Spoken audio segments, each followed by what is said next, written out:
Well, hey again, everyone. This is Bob from Hot Rock Central, and this video is going to be part two of my solar furnace slash water heater modification.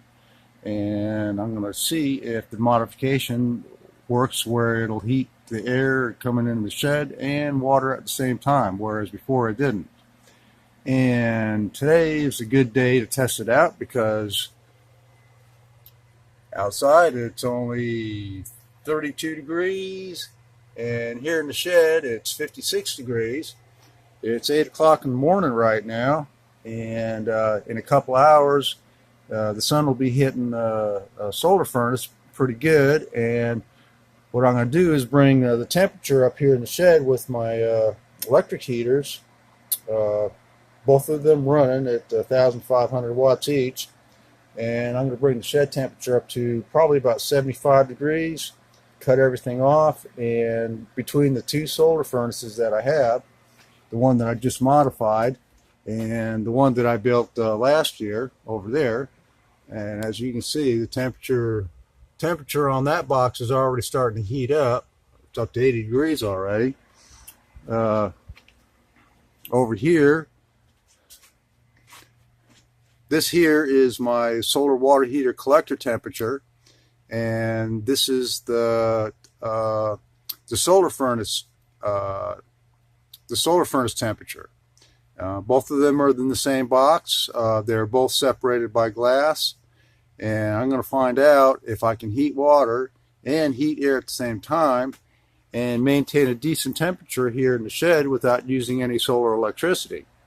So I'm going to wait a couple hours, probably about let's see, it's 8 o'clock now, about 10:30 or something like that. We should have full sun hitting both furnaces, and we'll shut down the heaters, see what the temperature in the shed here is, and see if it maintains it or it gets better or worse or what. So stay tuned. We'll be back for that later. All right, we're back, and it's about 11 o'clock now, and the temperature outside is 50 degrees. And here in the shed, it's almost 74 degrees. And what I've done is incrementally shut down the electric heaters here, so they're off right now, and everything's being maintained by the solar furnace. Now, basically what I want to do is find out is if it'll hold this temperature or if it'll drop. If it does drop, how much, and until it holds steady. And what you can see over here, this is my solar furnace box temperature. That's holding steady at 117 degrees, and it's running continuously. And I've got the warm air from that coming out right here. And it's not significantly hot, but it's contributing to the cause in here. And then what I'm more concerned about than anything else is this is the water heater coil that's also in the same box. And I want to see just how hot I can get that coil there before the cooler air from here in the shed, if at all, draws anything off this coil here to prevent it from going as high as I used to get it, which used to be in the 150s and 160s. So I'm going to have to wait later on for that to do that test, because I've got to wait for the temperature of the water to. Oh, darn it, can't see that over there. I got to wait for the temperature of the water to get up around 130 or 40 before I can get into that test. So, anyways, now the fan that I got that's blowing the air through the solar furnace here is just this little small bullet fan. It doesn't put out a whole lot of airflow like my main furnace does, but it's good enough for what I need, I think. So anyways, we'll come back later on and do some more tests. And so far, everything is looking pretty good. The only thing that I'm concerned about is how hot can I get the water heater coil box in the same box as the furnace. So we'll come back later on that and see what happens. Okay, before we get to that, as a side note on that, I just got done building an addition for my food storage. And what I did is I put down, let me get this board out of the way here. I put down a floor mat heater, as you can see right there. That's a 160 watt heater, and I closed up the door here overnight just to see how warm it would stay in here to separate it from the rest of the shed. And overnight the main shed itself was got down to about 45 degrees, and here in this room here it made a temperature of about 65 degrees. And I still don't have it fully insulated yet. I got almost all of it insulated except for this one patch right up in here. So once I get that done, it should even get better than that. So anyways, that's just to show you what a 160 watt floor mat will do in a small space like this, which is 7 foot by 10 foot. So it doesn't take much to heat up a little room like this with a 160 watt floor mat. Okay, anyways, that's it for this part, and we'll be back with the other part later. All right, guys, here's the final segment. And it's about 3 o'clock right now, and I think last report was about 11 o'clock, and it was 50 degrees. So now it's 57 degrees, 7 degrees warmer.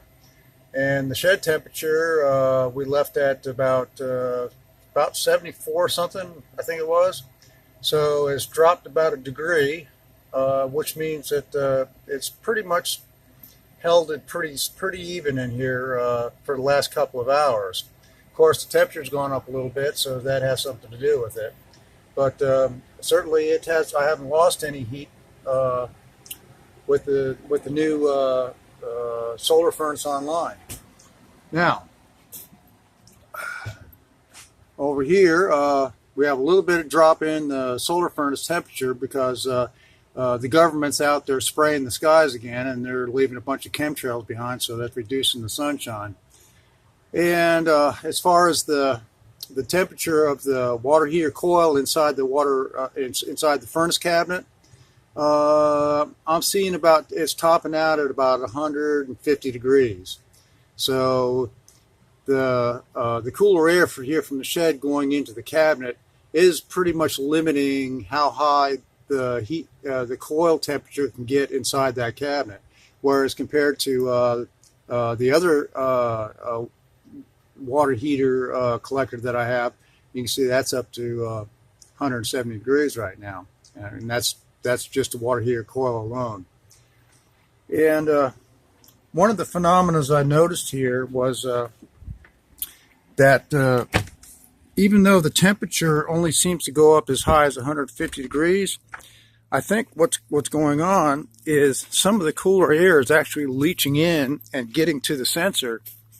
As you can see right here, there's where the sensor is. There's a wire leading from it, and I've got newspaper wrapped around it where it goes into the actual furnace part of the cabinet, and probably some of that cooler air is leaching in there and cooling down this pipe and not allowing it to get up to as high a temperature as the rest of the coil. Because what I've noticed is that it can be sitting at 150 degrees, but if I activate it and turn it on, I've seen it go as high as 175 degrees.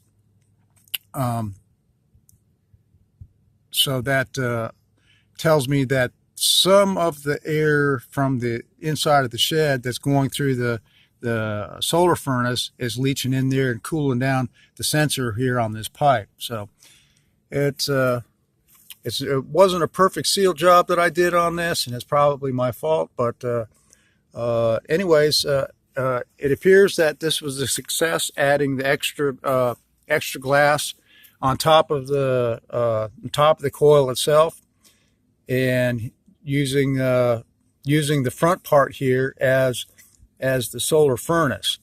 So it looks like it's a successful job, and it's not perfect, but it'll do. So I'm not too unhappy with how things turned out with this, and it gives me a little extra heat here in the shed, and between the two solar water heater collectors I got, it's doing pretty good heating up the water. Oh geez, it's fuzzy. Get a little bit closer.